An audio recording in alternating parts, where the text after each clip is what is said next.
मध्ये ऍटम बद्दल माहिती बघणार आपण. कोणाबद्दल? ऍटम बद्दल.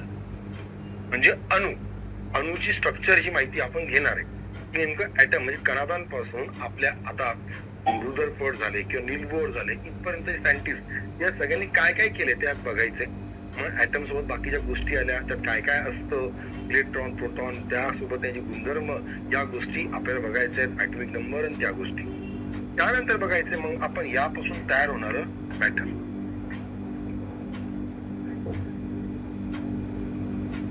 म्हणजेच आपला पदार्थ म्हणजे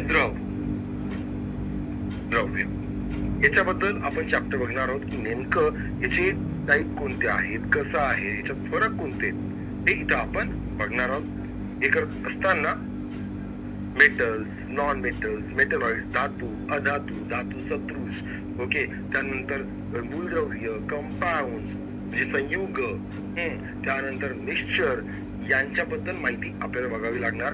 यासोबत या फिजिकल प्रॉपर्टीज याच्या आपल्याला बघाव्या लागणार आहेत. अवस्था म्हणजे कोणत्या, स्टेट, सॉलिड, लिक्विड, गॅस, यासोबत बाकीच्या गोष्टी या तिसऱ्या टॉपिक मध्ये आपण बघणार. यानंतर सुरू करणार आपण ऍसिड आणि बेस. याच्या अगोदर बघावं लागेल आपल्याला पिरियॉडिक टेबल, आवर्त सारणी, याच्याबद्दल आपण बघणार डिटेल मध्ये.